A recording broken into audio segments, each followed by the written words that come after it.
समय का चक्र निरंतर चल रहा है। हर पल पुरातन को छोड़ नवीनता की ओर बढ़ रहा है। सूर्य धरती पर ऊर्जा का केंद्र है। समस्त सौरमंडल सूर्य की ऊर्जा और प्रकाश से संचालित है। इसी से ही जीवन और जगत का स्वरूप है। मानव भी इस ब्रह्मांड का हिस्सा है और नाभि उसकी ऊर्जा का केंद्र, जिसे सूर्य चक्र कहा गया है। इंसान के शरीर में 7 चक्र स्थित हैं, जिसमें मूलाधार चक्र, स्वादिष्ठान, नाभि, अनाहत या हृदय चक्र, विशुद्धि, अजना या आज्ञा चक्र और ब्रह्मरंध्र या सहस्त्रार चक्र। इंसान के शरीर में नाभि चक्र वह केंद्र है जहां से 72,000 नाड़ियां शरीर के अंगों में ऊर्जा और मन में प्रकाश का संचार करती हैं। इस महत्वपूर्ण केंद्र के अव्यवस्थित होने से शरीर के अंगों में एनर्जी का संचार ठीक से नहीं होता, जिससे बीमारियां उत्पन्न होती हैं। हमने अपनी पौराणिक मान्यताओं के अनुसार देवी देवताओं के चित्रों में छुपे गहरे अर्थों को नहीं समझा, बस उनकी पूजा आराधना में उलझे रहे। इस चित्र में भगवान विष्णु की नाभि से कमल खिला है। उससे ब्रह्मा की उत्पत्ति हुई है, जो इस सृष्टि के रचयिता हैं। भगवान विष्णु शेषनाग की शैया पर लेटे हुए हैं, जो कि अनगिनत भयंकर बीमारियों का प्रतीक है, और वो उनके बीच भी सुरक्षित हैं। लक्ष्मी जी उनकी सेवा कर रही हैं। सभी देवी देवता उनके समक्ष नतमस्तक हैं।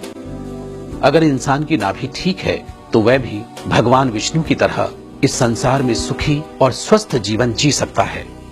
विष्णु का एक अर्थ मानव भी है। इस जगत में हर इंसान का अस्तित्व नाभि से गहरे जुड़ा है। गर्भ में शिशु के विकास की शुरुआत नाभि से ही होती है। नाभि से जुड़े हुए शिशु मां के पेट में एक सुंदर शरीर का आकार लेता है। नाभि की ऊर्जा और प्रकाश से उसे जीवन प्राप्त होता है।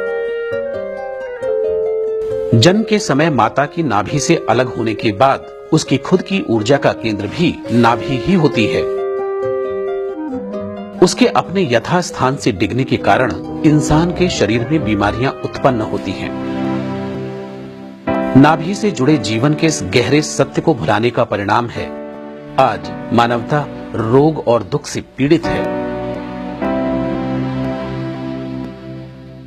आखिर इंसान के जीवन से इतना बड़ा सत्य कैसे दूर हो गया?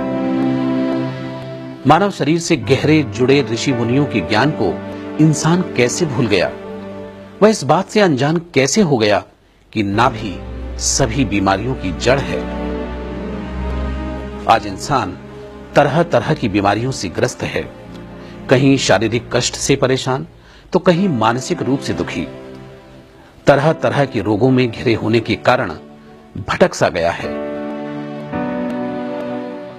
अपने रोगों को लिए मारा मारा फिरता है, जबकि उसे ईश्वर ने स्वयं ही इस अद्भुत शक्ति से नवाजा है। उसे कहीं भटकने की आवश्यकता नहीं, बस नाभि को जानने और ठीक रखने की जरूरत है। जो हमारे ऋषि मुनि थे, उन्हें ये ज्ञान था कि नाभि को बैलेंस कैसे रखते हैं, और वो हर्ब्स के द्वारा अपनी नाभि आसानी से बैलेंस कर लेते थे। और फिर कुछ और भी पुराने तरीके थे, जैसे लोटा या दिए से नाभि को बैलेंस करना, अंगूठे पे, पैर के अंगूठे पे धागा बांध के करना।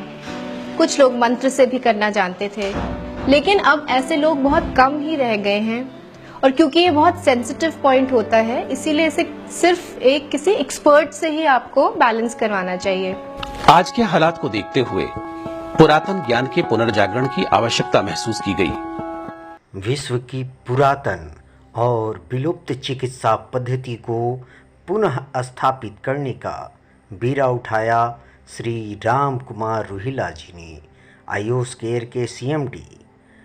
इन्होंने चक्रामृत नामक महाऔषधि का निर्माण किया। यह महाऔषधि आपके नाभि, जो मणिपुर चक्र या सूर्य चक्र के नाम से जानी जाती है, उसे मात्र 10 मिनट में व्यवस्थित करने अलाइनमेंट करने और एक्टिव करने का कार्य करती है। यह नाभि को व्यवस्थित कर आपके 72,864 रक्त धमनियों में रक्त का और प्राणवायु का निरंतर प्रवाह कर आपके शरीर के अंदर उपस्थित ऑर्गन को संतुलित रक्त प्रवाह और प्राणवायु देकर उस ऑर्गन को पूरी तरह स्वस्थ करने का कार्य करती है। फलस्वरूप आप रोग मुक्त होने लग जाते हैं।